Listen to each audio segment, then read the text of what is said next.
기도드리겠습니다. 하나님 아버지, 우리를 보시옵소서. 이 자리에 모인 이 백성을 주님 긍휼히 보시고 우리가 교회를 가슴에 안고 울며 기도드리는 이 기도를 주님 연락하여 주시길 원하고 기도드립니다. 아버지 하나님, 우리가 한 아버지를 섬기며 한 하나님을 우리가 주를 모시고 일하고 있는 백성들이면서도 지금 이 교회가 둘로 나누어져서 각각 서로 다른 길로 치달으며 우리가 갈등을 겪고 있습니다. 우리 모두를 불쌍히 보시고 긍휼히 보시고 우리가 주 안에서 성령으로 하나 될 수 있도록 우리를 도와주시기를 원하고 기도드립니다. 아버지 하나님, 오늘 저녁 저희들이 또 찬양을 드리며 주님 앞에 이 광장에서 하늘을 향해 두 손 벌리고 드리는 기도를 주님 받아주시고 우리의 기도 속에서 주님이 역사하셔서 이 나라와 이 교회가 바로 살아날 수 있는 교회로 우뚝 설 수 있도록 주님이여 힘을 다하여 주시옵소서. 우리 모두가 성령의 힘을 입을 수 있게 하시옵소서. 우리를 방해하는 악의 세력에 우리가 담대하게 대항할 수 있도록 주님 도와주시옵소서. 우리 아버지 하나님의 거룩하시는 받들어 기도드렸습니다. 우리가 이 자리에 왜 모여 있습니까, 여러분? 우리는 먼저 나 자신과 내 가족과 그리고 우리의 공동체인 교회의 해결을 위해서 이 자리에 모여 있습니다. 우리 각자가 회개할 때 우리가 주님의 거룩함을 회복할 수 있으리라고 믿습니다. 우리가 회개하여 그래야 우리 교회의 거룩성을 회복하고 그리고 기도하기 위해서 이 자리에 우리는 모인 것입니다. 우리는 누구를 끌어내리거나 누구를 험담하기 위해서 모인 것이 아닙니다. 우리는 주님 안에서 주를 바라보면서 주님이 바르게 역사하실 것을 강구하기 위해서 이 자리에 모인 것입니다. 특별히 우리가 이 자리에 모인 것은 담임 목사와 교회의 많은 부교육자들과 그리고 평신도 지도자, 당회원들과 우리 교회의 모든 잘못된 욕망과 거짓 영의 역사를 아직도 바로 깨닫지 못하는 많은 교우들을 위해 중보 기도하기 위해서 오늘 우리는 이렇게 광장에 모여 있습니다. 우리 인간은 완전하지 못합니다.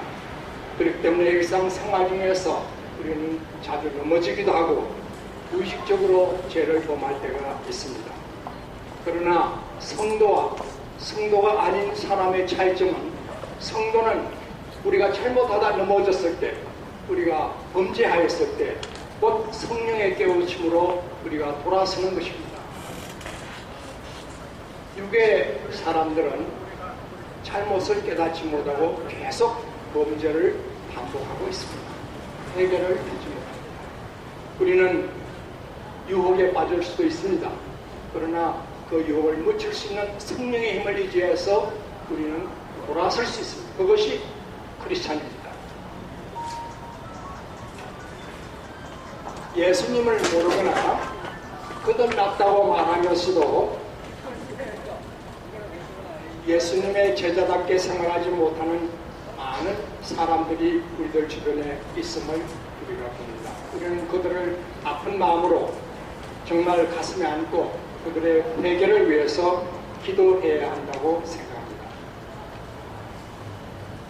성도가 어쩌다 욕망의 눈이 어두워서 잘못과 실수를 범했을 때 곧바로 그 성도는 하나님 앞에 회개하고 공의 앞에서 잘못에 대하여 용서를 구하고 잘못을 다시는 반복하지 않도록 늘 조심하며 노력하며 생활하는 것이 성도의 길입니다.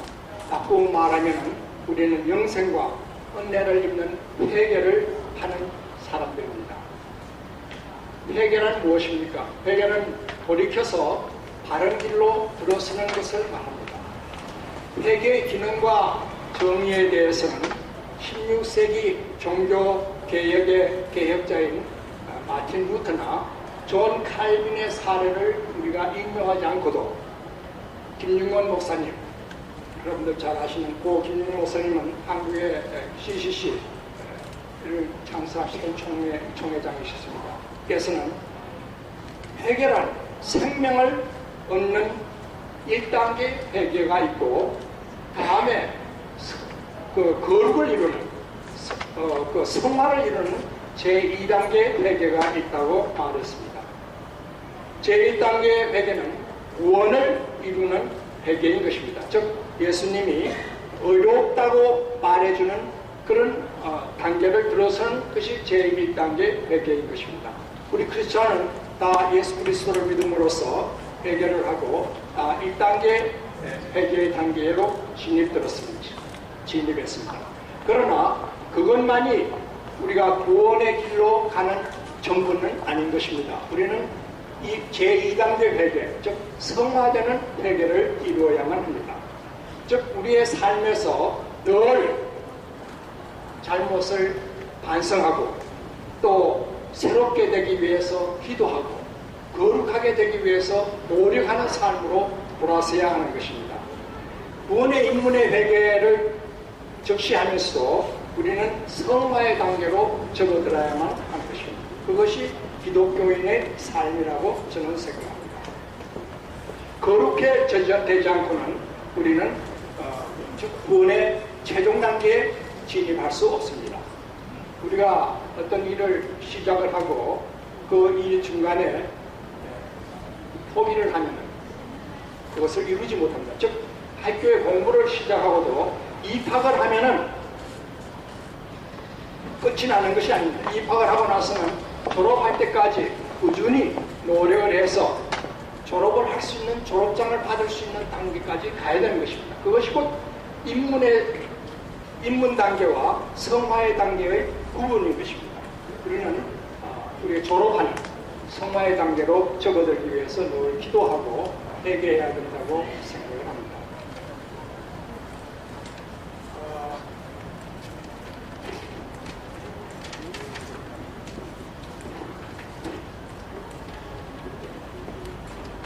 여러분들 이 성화에 대한 말씀 전에 우리가 구원에 대한 말씀은 사도행전 3장 19절 말씀에 회개하라. 그리고 하나님께로 돌아오라. 그리하면 너의 죄가 씻음을 받고 새 사람을 입을 것이다 라고 말씀하고 있습니다. 이것은 제1단계 회개의 단계입니다. 그런데 거룩 성화의 단계로 접어드는 제2단계 그 회개의 길은 요한계시록 2장과 3장에 나오는 소아시아 7교회를 향한 그 부활하신 예수님의 말씀에서 잘 명시되고 있습니다. 예수님은 회개하지 않으면 교회의 촛대를 옮기셨다고 하셨습니다. 특별히 예수님께서는 그 에베소 교회에 대해서 회개하지 않으면 촛대를 너로부터 옮기겠다라고 말씀하십니다. 그 다음에 예수님께서는 버가모 교회에 대해서는 회개하지 아니하면 치시겠다, 검으로 치시겠다라고 말씀하셨습니다. 또 도아드라 교회에 대해서는 너희에게 회개의 기회가 주어졌는데도 불구하고 너희들이 회개를 하지 않았기 때문에 너희들 죄를 묻고 너희들 자녀들을 죽이고 각 사람의 행위대로 갚겠다라고 하나님께서는 말씀하고 계십니다. 또 사대교회에 대해서는 살았다는 이름만 있지 그 행위가 회개의 행위를 하고 있지 않는 데 대해서는, 죽는 행위를 하는 데 대해서는 회개하지 않으면 용서하지 않겠다, 불시에 심판하시겠다라고 예수님은 말씀하고 계십니다. 라오디아 교회에 대해서는 열심을 내고 회개할 것을 촉구하였던 것을 우리들은 잘 알고 있습니다. 나머지 두 교회, 즉 환난과 궁핍에 처해 있던 스무나 교회와 필라델피아 교회에 대해서는 사단의 회와 거짓 말하는 자들 중에서도 예수님의 인내의 말씀을 지켜 죽도록 충성한 데 대해서 생명의 멸류관을 주시겠다고 약속하셨습니다. 이와 같이 우리도 사단의 회와 거짓말하는 자들 중에 있을지라도 우리가 예수님께 충성된 의로운 삶을 삶으로써 스무나 교회와 필라델피아 교회와 같이 회복되는 그 상을 받는 그런 교회가 되기를 바랍니다.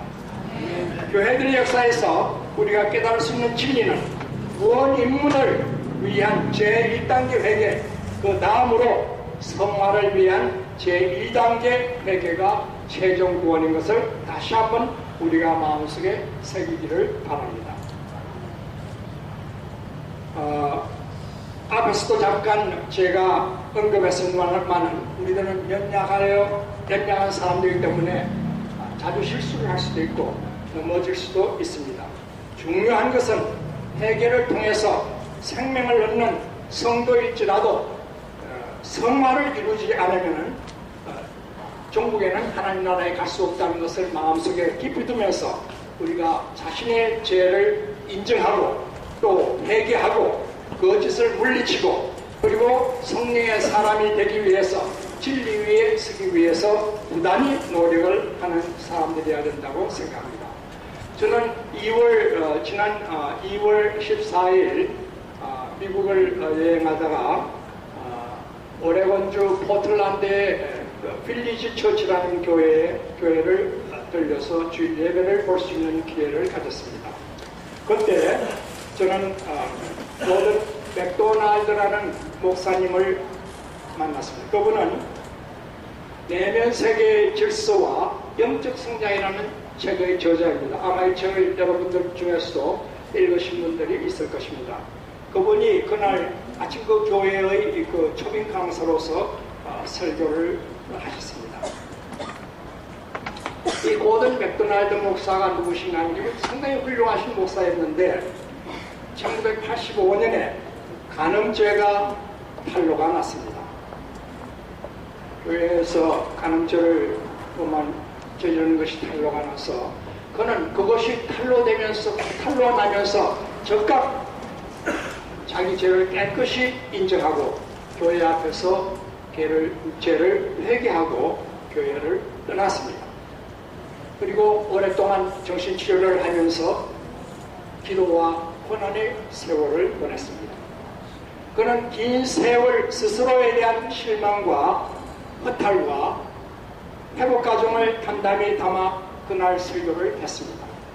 28년이 지난 지금 실수를 인정하고 회개의 긴 고통의 터널을 지나 그는 북미주에서 가장 영향력 있는 목회자와 기독교 저술가로 우뚝 회복하였습니다.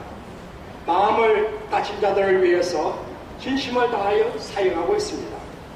이 목사님이야말로 하나님의 위대한 종이자 부끄러움과 잘못을 스스로 인정하고 알고 회개를 통해 회복된 모습과 같은 귀한 진실된 기독교인이라고 생각합니다. 이분은 그날 설교에서 이렇게 말했습니다. 내가 죄를 짓고 목회지를 내려놓고 주일날 교회의 뒷좌석에 앉아 있을 때 아무도 나를 알아봐주는 사람이 없었으면 하고 생각했다. 그리고 교회의 설교가 자기 기준을 때리는데 전혀 귀에 들어오지가 않았다. 전혀 위로의 힘이 없었다. 그리고 주변을 돌아봤을 때 좌석에 10사람 앉아있으면 그 중에 한 사람은 상한 마음을 가지고 회복을 위해서 눈물을 흘리며 기도하는 사람인데 교회가 이들의 회복을 위한 말씀을 대언해 주지 않는 것을 보고 자기는 많이 상처를 입었다. 자기 잘못을 인정하면서도 내가 다시 목회를 할 수 있다면 이들 상처 입은 자들을 가슴에 안고 일을 했으면 하고 싶다라는 생각을 했다는 것을 그날 포트랜드 교회에서 설교하는 것을 듣고 제가 감명을 많이 받았습니다. 근데 그분은 참 28년이라는 긴 세월이 지난 지금 과거의 잘못을 자기가 솔직히 인정하고 그 아픈 회개를 주님 앞에 했기 때문에 얼굴빛이 환하며 전혀 부끄러워하는 모습은 이제 찾아볼 수가 없습니다. 오히려 그는 거룩한 성도와 같이 빛나는 모습을 하고 모든 성도들 앞에 섰습니다. 저는 정말 우리들 중에서도 혹 실족하여 잘못하고 거짓말하고 했을지라도 지금이라도 솔직히 인정하고 나올 수 있는 목회자와 성도들이 되기를 원합니다. 우리는 하나님의 부르심에 대해서 바른 답을 할 수 있는 그런 사람들이 되어야 합니다. 제가 조금 글로 지금 우리 교회 몇 가지들을 썼더니 우리 같은 교회의 카페라고 보면 저는 그 카페를 잘 들어가 보지 않습니다. 사랑넷도 지금 사실 제가 글은 한두 번 실었지만 좀처럼 들어가 보지는 않습니다. 근데 누가 그래 무교병에 나한테 대해서 아주 심한 말을 한 글이 올라있다고 피뜸을 해줘서 그 무교병을 어떻게 들어가느냐 하고 물었더니 그 카페에 들어가서 무교병 치면 된다 그러더라고요. 그래서 쳤더니 제가 이 이름을 공개적으로 합니다. 왜냐하면 그분은 제 이름을 공개적으로 폭로를 했습니다. 이게 아름다운 정상이라는 그런 뭐라 익명을 저는 누구를 비판할 때 익명을 하지 않고 자기 이름을 내고 비판하는 것은 좋다 생각합니다. 저는 어디에서 글을 쓰든 익명을 사용해 본 적이 없습니다. 그런데 이분이 방해가 유감 1, 방해가 유감 2, 방해가 유감 3, 방해가 유감 4를 썼는데 그때 가서는 제 아내까지도 건드렸더라고요. 근데 이것은 그 사람은 자기는 말로는 자기는 목회자를 영적 지도자로 섬기고 나이 많은 분들을 존경하고 절대 그런 분들한테 자기는 악하게 대하지 않는다. 그러나 놓고 그때 가서는 고려대학교에서 나한테 강의도 들은 적이 있다 하면서 저를 아주 쳤더라고요. 저는 그게 전혀 저 자신에 대한 욕을 먹는 것은 내가 듣고 내가 잘못한 점도 있구나. 이거 좀 회개할 점이 있으면 나는 회개해야 되겠구나 하고 생각을 합니다. 그런데 이것이 교회에 사는 카페라는 것을 제가 생각했을 때, 야, 이 카페가 사랑의 교회 카페냐? 이거 비사랑의 교회 교도들이 이것을 보면 뭐라고 할 것인가? 참, 내가 나를 욕하는 것이 아니라 교회 카페에서 이런 막말이 막 튀어나오는 것을 어떻게 이것을 감당해야 할 것인가. 그래서 이 사랑넷이라든지 이쪽에서도 절대 순화된 말을 사용하기를 원합니다. 기독교다운 크리스찬다운 언어와 예의와 절제된 그 표현을 사용을 해야지 그렇게 앞뒤 가리지 않는 말을 할 수 있는가 하는 생각을 하면서 사랑의 교회의 카페가 참 부끄럽다. 나중에 이 카페 누가 운영하는 거냐고 물었더니 목회자 몇 분이 만들었다 그러더라고요. 깜짝 놀랐어요.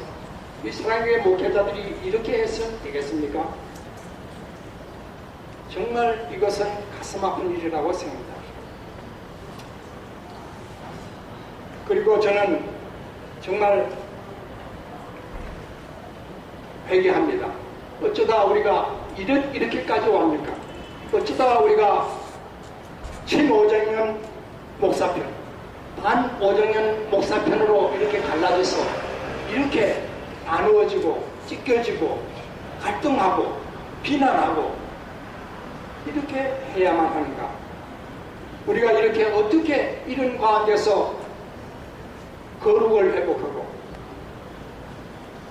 진실되고 그 성도다운 모습을 드러낼 수 있을 것인가 하는 것을 저는 가슴 깊이 회개하면서 울었습니다.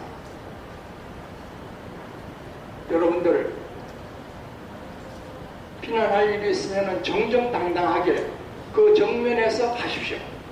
뒷전에서 누구를 때리거나 치는 것은 옳지 않습니다. 저는 지금까지도 항상 어떤 사람에게 문제가 있으면 바로 앞에서 이야기를 했지 뒤에서 하지 않았어. 그렇기 때문에 저는 공격도 많이 받습니다. 그러나 저는 뒤가 없는 사람입니다. 저는 한번 뵙고 나면 잊어버립니다. 여러분들도 교회의 회개를 위해서 그리고 교회의 거룩 회복을 위해서 기도하고 우리가 이 마당에서 하나님이 내려다보신 임재하에서 왜 이렇게 모여있는가를 한번 생각하시면서 기도하는 그런 귀한 시간들 가지시기를 바랍니다.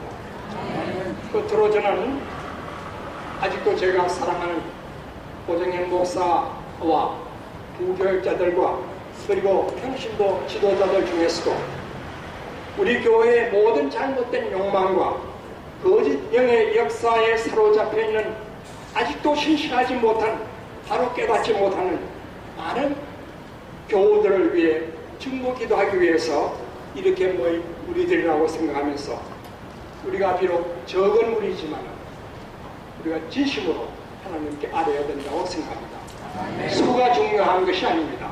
큰 일은 수가 이루는 것이 아닙니다. 큰 일은 적은 숫자가 큰 일을 이루는 것입니다. 여러분들 숫자에 연연하지 마십시오. 이 자리에 모인 숫자가 교회 전체 숫자의 200분의 1도 안 된다고 좌절하지 마십시오. 큰 일은 적은 숫자에서 이루어지는 것입니다. 정의도 적은 자들이 이루어내는 것입니다.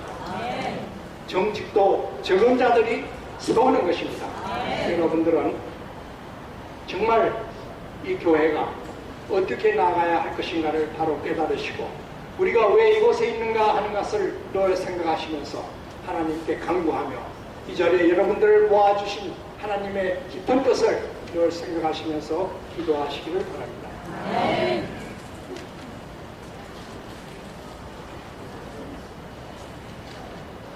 이 나라 교계의 모든 문제, 우리 교회뿐만이 아닙니다. 이 나라 교계 정말 지금 개혁의 시대를 맞이한 것, 하나님이 개혁하시기 위해서 사랑의 교회를 그 첫 도구로 사용하시는 거 아닌가 하는 생각을 합니다. 이 교계의 모든 문제, 육의 문제, 거짓과 위선의 문제, 돈과 명예의 문제, 권력축의 문제, 성적 타락의 문제, 아닌 제사장의 신분을 망각한 성도들의 기복신앙의 문제, 이 모든 것들 개혁되어야 한다고 생각합니다. 여러분들 만인 제사장들입니다. 여러분들과 목회자들과 안수받은 분들과 크게 차이가 없습니다. 다 여러분들은 하나님의 자녀고 하나님의 거룩한 제사장들인 것입니다. 힘을 가지십시오. 안타깝게도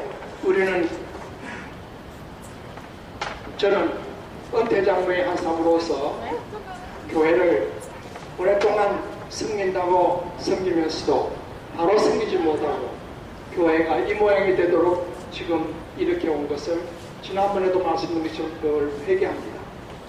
그럼에도 불구하고 안수집사님들, 깨어있는 안수집사님들을 중심으로 교회 개혁 15개 조항을 내어놓고 기도하는 이런 모임을 조직했다는 것을 대단한 하나님의 인도하심이라고 생각하고 여기에 희망을 봅니다. 여러분들 힘내십시오. 여러분들 어디 있음으로 인해서 사랑의 교회가 살고 한국 교회가 회복될 수 있다면 그보다 더 큰 상급은 없을 것입니다. 여러분들 기도하시기 바랍니다. 우리가 늘 중보 기도할 때 남을 비난하거나 남을 헐뜯지 말읍시다. 그들을 가슴에 안고 기도합시다. 그들이 회개하고 돌아서도록 기도하십시다. 끝으로 저는 고정현 목사를 하는 인간적 연민과 사랑으로 바라보면서 그가 회복의 유일한 길인 진실의 영을 회복하기를 위해서 기도합니다. 그걸 할 때 그가 언젠가 또 어디에선가 그의 탁월한 찬양의 능력을 가지고 교회에 섬길 수 있는 자로 회복될 수 있을 줄 믿습니다. 여러분들도 그를 위해서 기도해 주시기를 부탁드립니다. 그리고 이 모임을 위해서 열심히 기도합시다. 감사합니다.